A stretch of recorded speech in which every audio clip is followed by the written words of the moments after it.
Welcome to Mindset in Five, where we have honest conversations with athletes who stepped away from their sport early. I'm Andrea from Lewin Elite, and today we are joined by a former tennis player. Julien, thanks for joining us.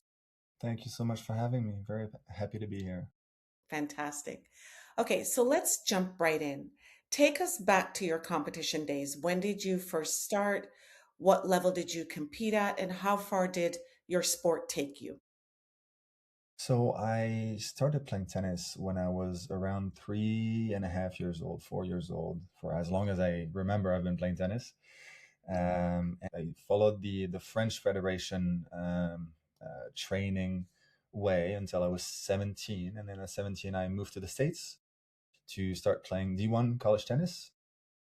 And so I did that for about five years, and I loved it. It was such a great experience. I had a great last year in college. I was ranked among the best players in the country, and so I figured, since I'm already competing at a very high level, and I'm already competing against essentially pro players, I might as well give it a shot and try to play on the pro tour. So I did. I played some international events, the first level of pro events. They're called futures, and I did that for about a year and a half, and then eventually stopped competing. But it took me in to many places, many countries, allowed me to meet many incredible people. So I'm very grateful for that. Oh, that's fantastic. Um, when you talk about the people that you've met on in your playing days, what was that like? Did you keep any of those friendships? Yeah, some friendships definitely, and I met some great coaches and mentors. My last year in the U.S., I got to work with a coach whose name is Gil Reyes, and he trained Andre Agassi for many years. He was his strength coach, but he's a hidden mental performance coach. He had a great impact on me at the time where I really needed it, and so those are the first people that come to mind. But for sure, you meet also great athletes as well that you keep contact with. Although in tennis, I think there's always that competition aspect that is also a little bit hidden in relationships with your peers. Yeah. So yeah, but overall, of course, many great friends as well. So let's dig a little bit deeper on that one. What did you love about the sport? What was that experience like as an athlete? Remember, you started very, very early. Mm.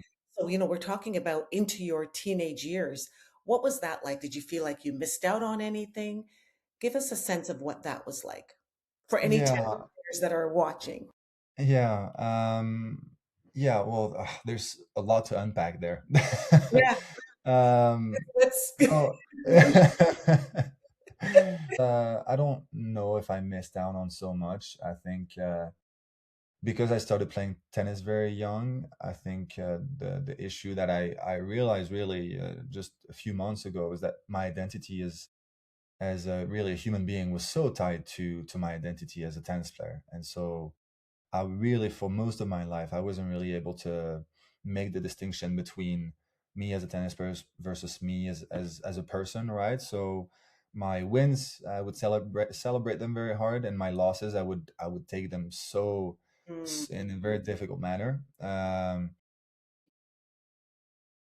I For me, tennis allowed me to let my creative side out, I guess.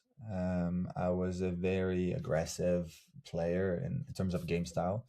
I like to create, I like to have fun on the court. So, a lot of fun, a lot of creativity, and I like the physical challenge as well, surpassing your limits physically.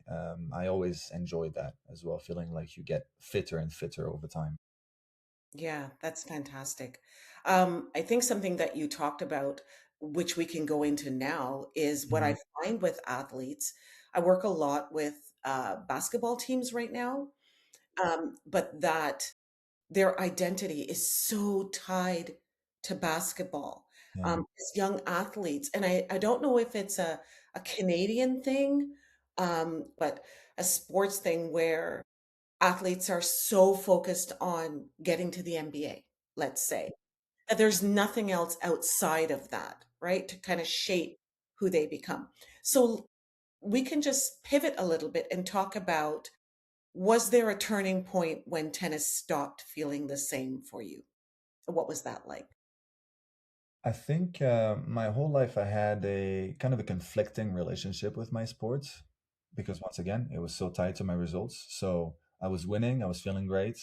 And then the next week, in tennis, you lose basically every week or every tournament unless you win it all. And then in that case, you go pro in 2 weeks. But um, yeah, I think throughout my life, up and down, and then the real turning point where for the first time, I considered quitting was I had just come back from the US after, remember, leaving home at age 17. So I'd come back home, moved back in with my parents in order to cut costs and try and compete on the pro tour. And I felt that essentially I was kind of failing as an adult, right? I couldn't really sustain myself because the first pro tournaments don't pay so much money.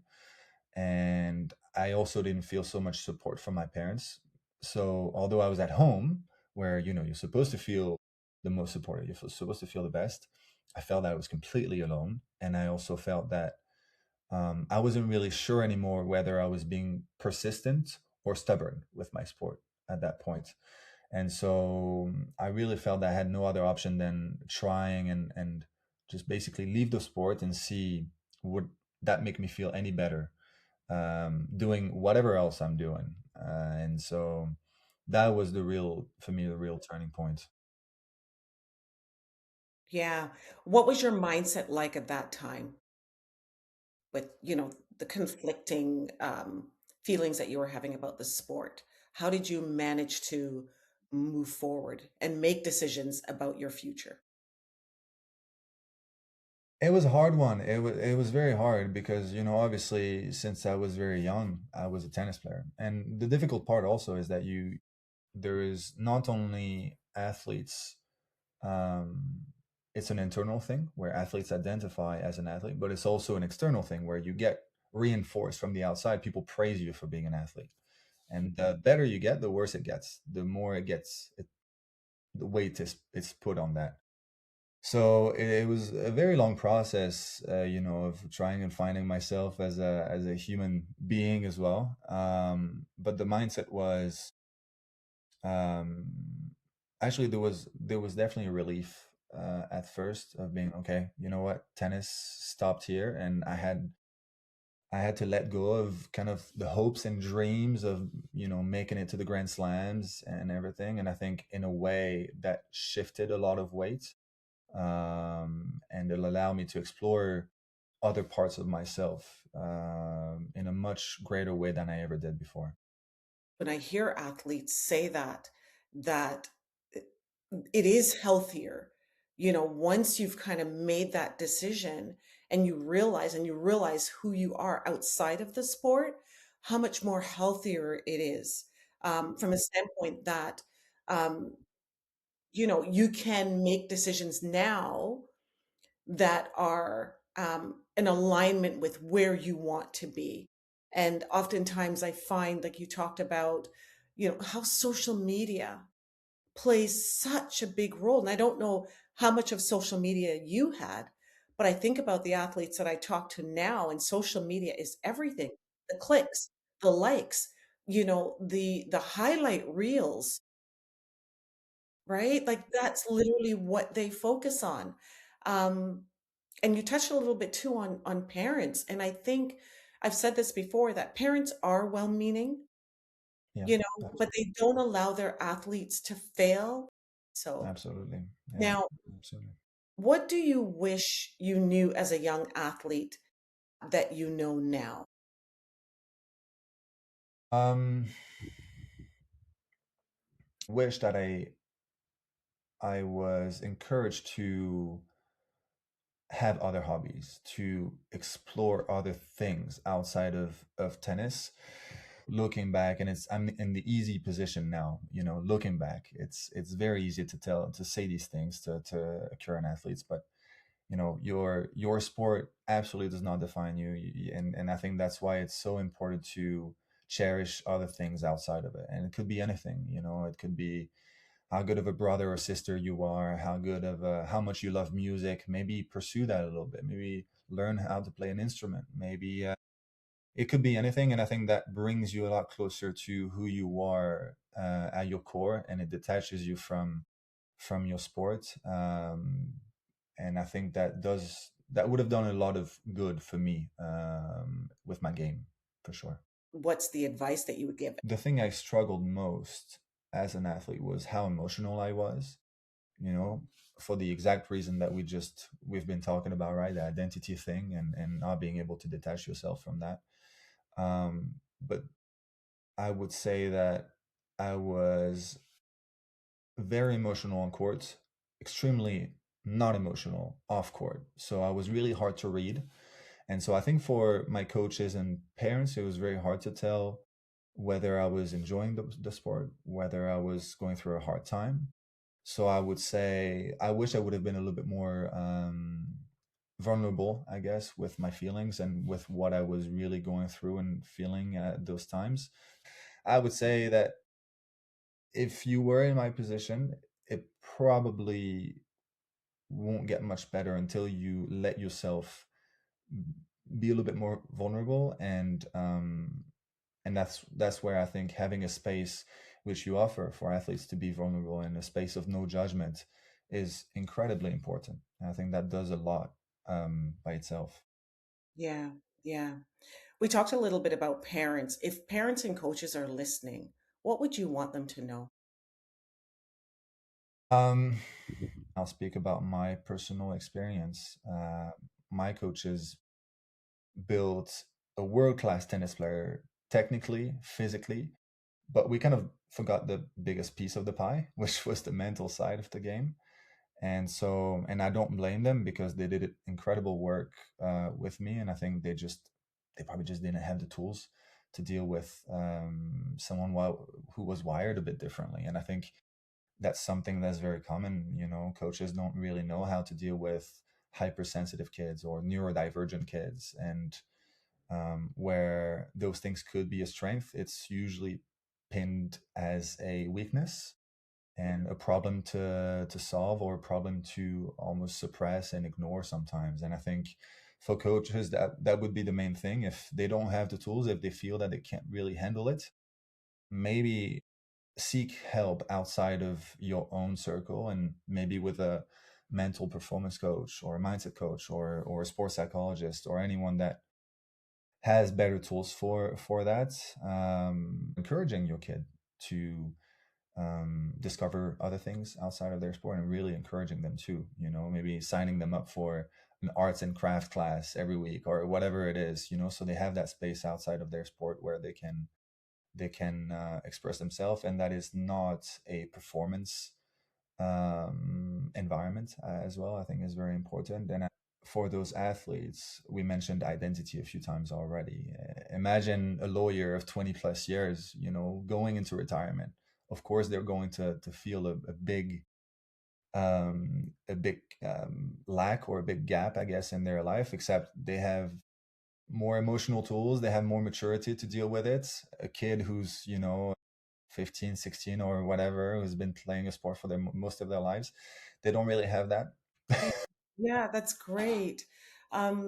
This conversation has been so good because you touched on the mindset, and this is what we are trying to share with parents and coaches and athletes, right? We talk about the mindset triangle. When parents, coaches, and athletes are on the same page and they're speaking the same language, athletes are better supported. And my hope is that I don't have to have a lot of these interviews because it means that, there are so many athletes that are struggling with the mental side of sport that I'm hoping that coaches and parents, as it now they become more aware that they are getting the help, that they are using the tools. So I want to thank you so much for taking the time to just share your experience, in a vulnerable way.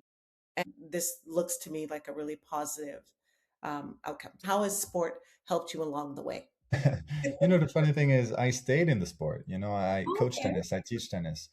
And so when I said I love the game, I really meant it. For me, it was always a game that I really enjoyed playing and being around. And so now I'm based in Switzerland. I coach tennis, and I'm soon moving to Montreal, Canada, actually. So yeah, that the sport is still very much part of my life. It did so much good for me, and that's why I care so much to try and share as much as possible about my journey, and I'm still very much involved in the sport. Yeah. And since you're in the sport and with the experience that you've had, how does that translate into your coaching techniques with the athletes that you have? I've been working with recreational players, a few Mhm. competitive players. So with recreational, it's very much technique oriented because they don't have that performance aspect to their game. But I've been working with a few high performance players as well, and I try to integrate what essentially some of the things we've talked about already, and mindfulness and visualization and all these tools that I later learned about, which I wish I had learned a little bit earlier during my playing days. I'm getting into sports psychology quite a bit. I'm actually um, going to pursue that as a career on top of coaching. So it's very much all tied together, and it's a very fun space to be in. A lot of the times when athletes leave the sport, they leave it behind. They don't want anything Yeah, to do with it. So I'm happy to see that that's translated into something that, is still your passion and you're paying it forward. thank you for having me. It's always I always enjoy these conversations. I'm so happy to do that. So thank you so much for having me. Thank you so much. Okay, so that's it for this episode. Together, we explored mindset challenges athletes face, the lessons they learn, and how those experiences continue to shape who they are long after the sport. Julien, thank you for taking the time to share your story. And to our viewers, thank you for joining us in Mindset in 5. Keep becoming, keep building, and keep showing up.